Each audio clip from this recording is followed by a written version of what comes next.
Hey, what's up, guys? Passe Baller here. Good day to everyone. This is the first prediction or first game for this January 4, 2022 NBA Game Day. This is the game between Indiana Pacers, having a record of 14 and 23, and the New York Knicks, the home team, with a record of 17 and 20.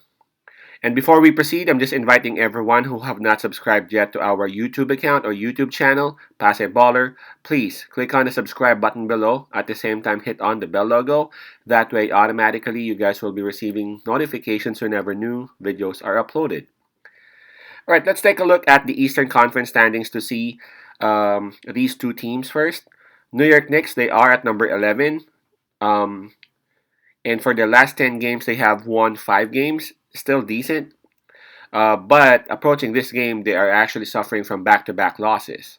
While Indiana Pacers, they are behind New York Knicks, number 13 at that. For their last 10 games, man, they have only won 3 times. And the worst thing is that approaching this game, Indiana Pacers, they are on a 4-game losing slump. Okay, New York Knicks, they would enjoy the home court advantage on this one. In terms of momentum, we can't talk about that because both teams are actually suffering from losses.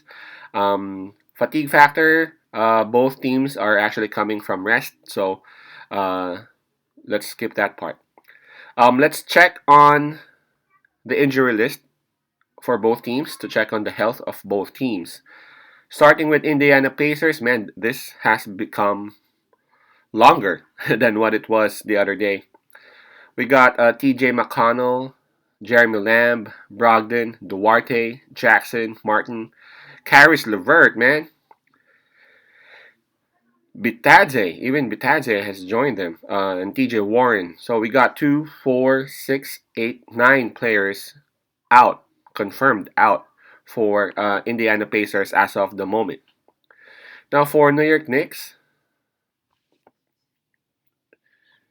all right, we still have a lot of players still out, but let's see who those players are. We got Nerlens Noel, Derrick Rose, Julius Randle, Mitchell Robinson, Sims, and Kemba Walker. So that's a total of 6 players out for New York Knicks.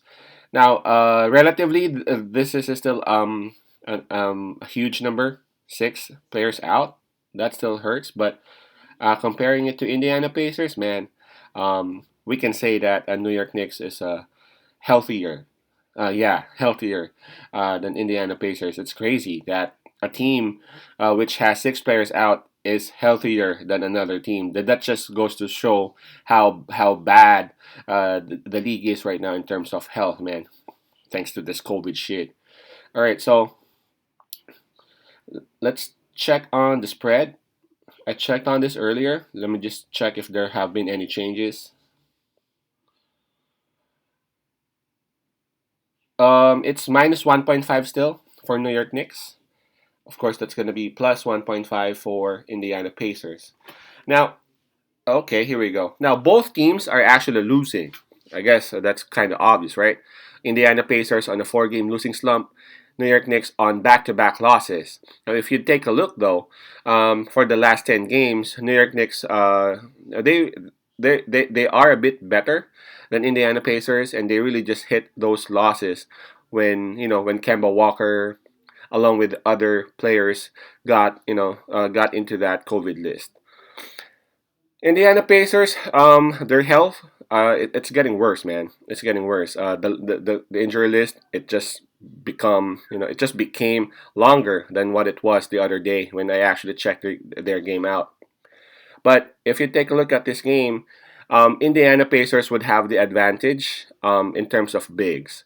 Sabonis is available, Turner is available for Indiana Pacers, while for New York Knicks, the bigs that will be playing for them ain't really a natural five. They are power forwards. I'm talking about Toppin and Taj Gibson. I mean, they can play five, but they are really power forward naturally, if you know what I mean. Um, Indiana Pacers, they have this huge edge in terms of rebounding and in terms of blocks because of that. Turner, arguably the best shot blocker in the league right now. Sabonis is one of the best rebounders. All right. Now I'm not, I'm not discrediting what Toppin and Taj Gibson can do. Those two players are hustlers, especially Gibson. And Toppin, he is actually learning with with them, with Robinson, with Noel. So Toppin is very very talented. So I'm pretty sure that they would they would actually give them a fight.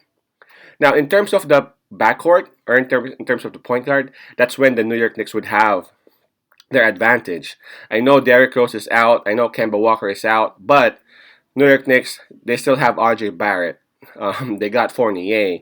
They got Burks. They got uh, Grimes. They got McBride. So, in terms of backcourt, it's actually New York Knicks who has the advantage. So that's why this is kind of tricky and this is hard because, yes, again, in terms of rebounding and in terms of shot blocking or defense inside the paint, I'm gonna say that Indiana Pacers would have the advantage, but in terms of the gameplay, the setting of the setting of people, the setting of players at that, I've got to say that New York Knicks would have the advantage. I mean, they will be faster, man, because of that. Emmanuel quickly too is available. Um, it's almost a toss coin because again, the Pacers got the advantage inside, or with the bigs, but the backcourt, man, it's gonna be New York Knicks who would have the advantage. I gotta say, the backcourt at the end of the day would have the control over the game. They are the ones who would set everything up.